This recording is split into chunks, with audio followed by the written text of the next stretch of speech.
Right, today we're going to talk about the most important thing when you're setting up a new tank, which is the nitrogen cycle, cycling your aquarium. So a lot of new fish keepers make big mistake. They'll fill the tank up, can't wait to get all the fish in it, which we've all been there when we want to start the fish up and get it looking nice, but you've got no cycled tank, no cycled media. I've put quite a few fish in this quite quick, but my sump, as I've mentioned in previous videos, I do want to make it clear, it is cycled. It has already been running on a previous tank. It's been turning over while I was changing the tank over, so everything in there is already mature, which is why I've got away with putting quite a few fish in quite quick. But if it is a new tank, it's very important that you make sure it's cycled. Obviously, what that does involve is patience, but patience is key in this. So we'll talk about the nitrogen cycle, and then we'll talk about how to actually cycle your tank, when you know if it is cycled, and different things that you've got to test for to make sure that your fish are safe. Because if you don't cycle your aquarium and you put a load of fish in too quick, you're either going to be doing a 75% water change every day, or you're just going to end up with a load of dead fish. Right, so if you're thinking about setting up a new tank, listen very closely to this, because it is the most important thing to consider for a successful tank early on. So let's say this is a brand spanking new tank. What say we all take a ride on my imagination flying machine? Ignore all the fish that are in it now. We're pretending it's a brand new one. We've got one fish in there. It's a week old. We set it up. We've put a fish in it a week later. What's going to happen is when you put that fish in, you're going to be feeding the fish. So the fish is going to be producing waste. It's going to be crapping in your tank. It's not going to eat all the food that you put in, so some bits are going to float down to the substrate. They're going to get stuck in the cracks in your rocks. And what happens is that starts to decay. And what happens when it decays is it gives off ammonia into the water. So it releases ammonia into the water column, which is extremely toxic for fish. So that ammonia over time will build up and build up and build up until it kills your fish if it's not cycled.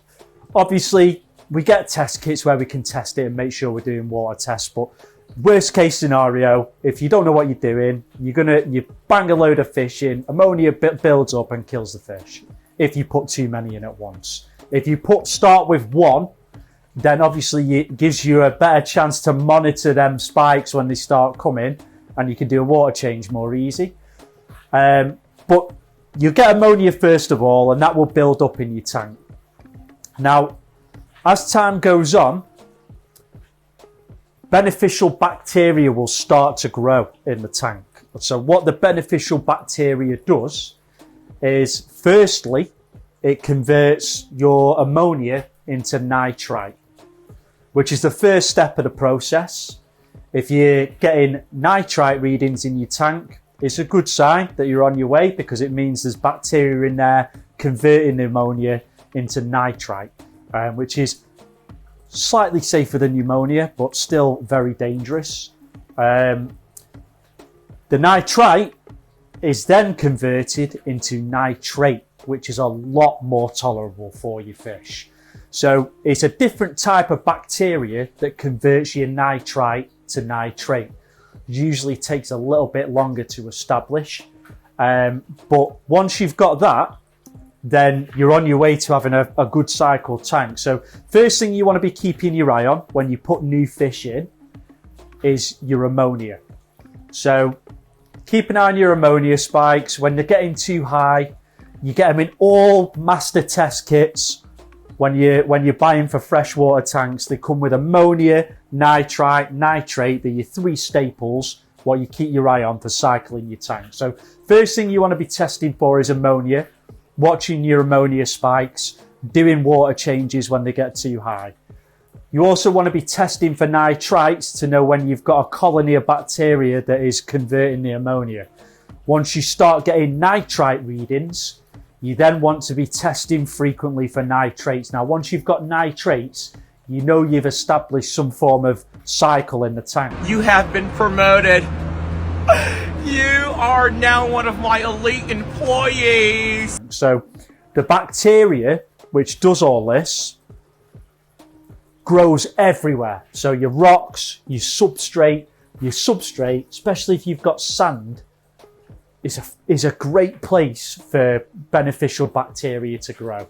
Obviously, your main place is going to be your filter, which is why we use sponges in the filter, because they're a perfect breeding ground for bacteria.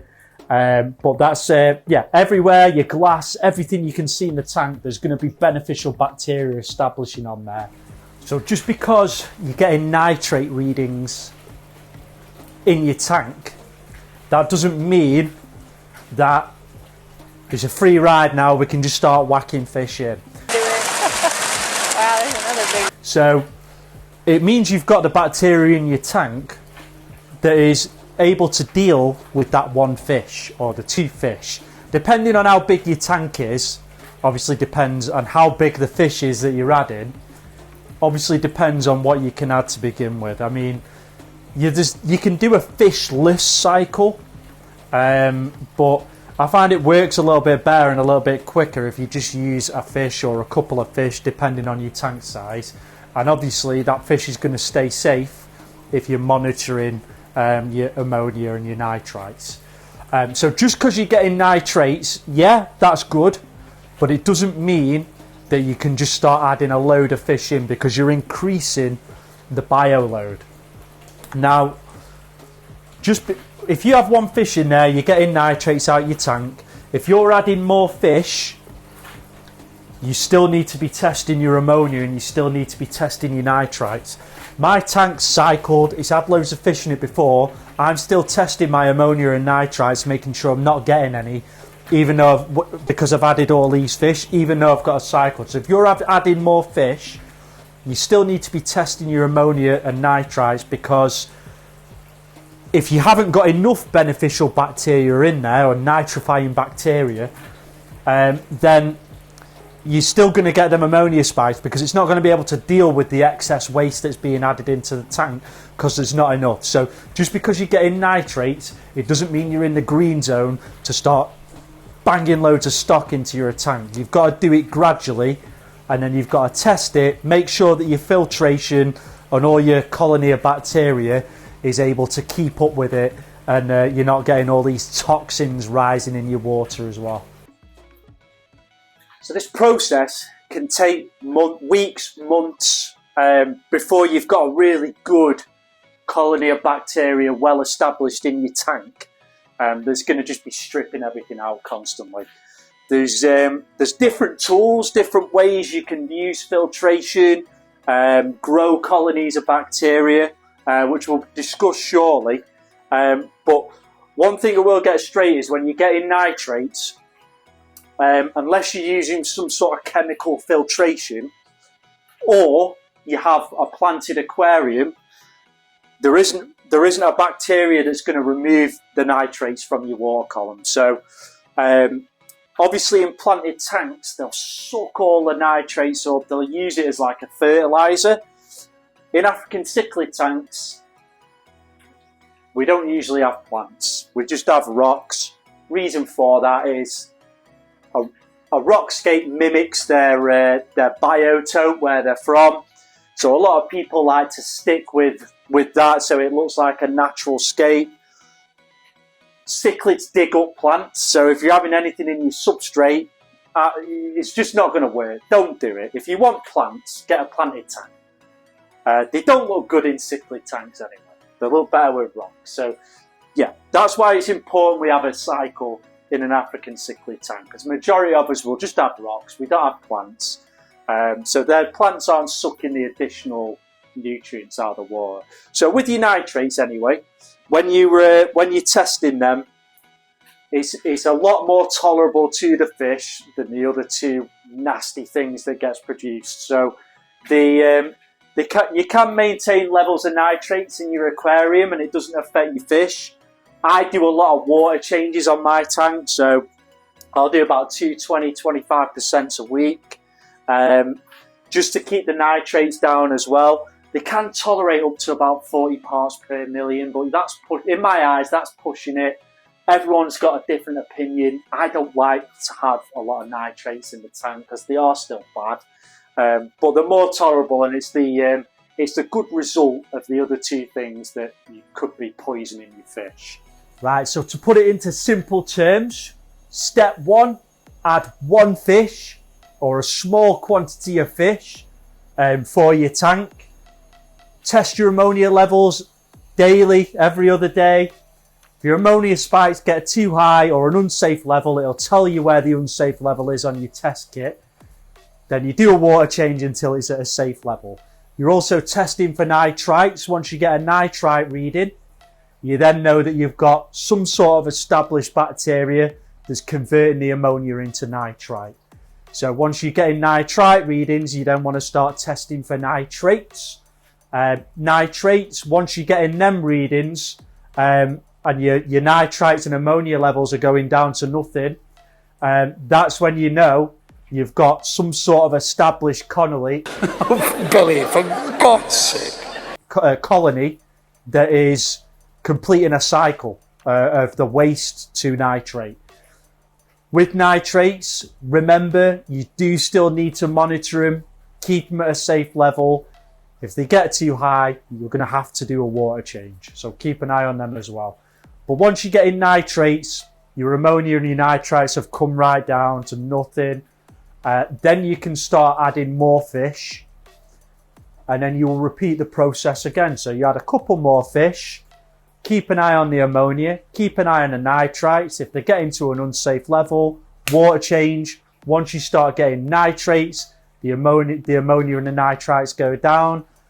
Then you know the cycle's complete and the bacteria has grown more and it's catching up with your bioload for your fish.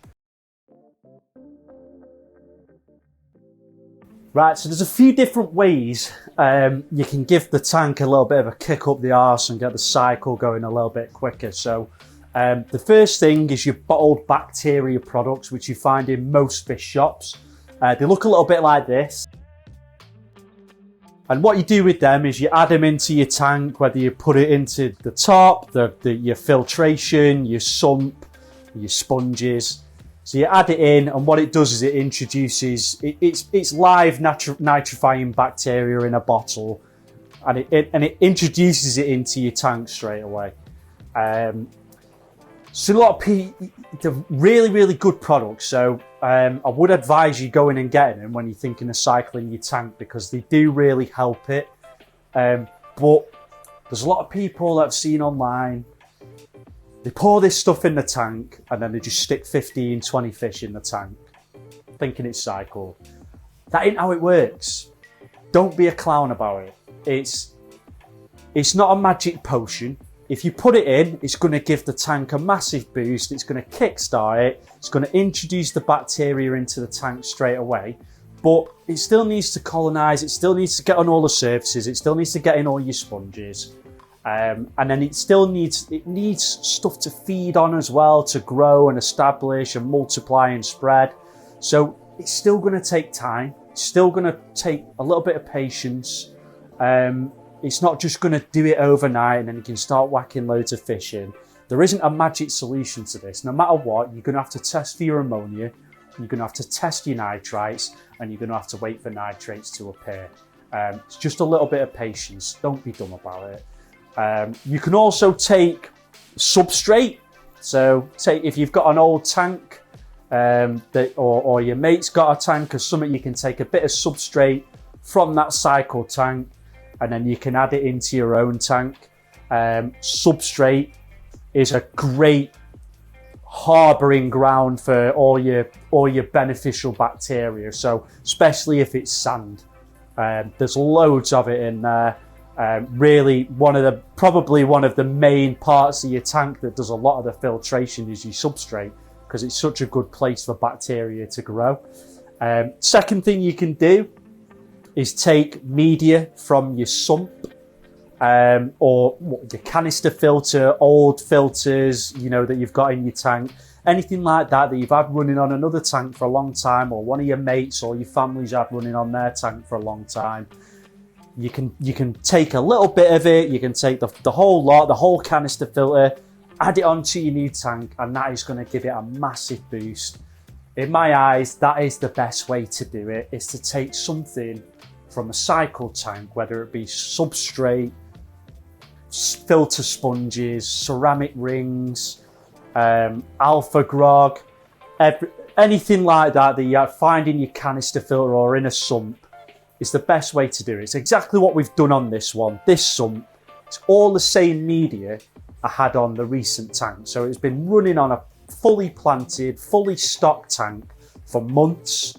We haven't changed any of the media in it. So that's what's give this tank a really, really good head start. Obviously, we've changed the top and we've changed the substrate and everything. So that's taken a massive chunk of the bacteria away. Is changing the substrate.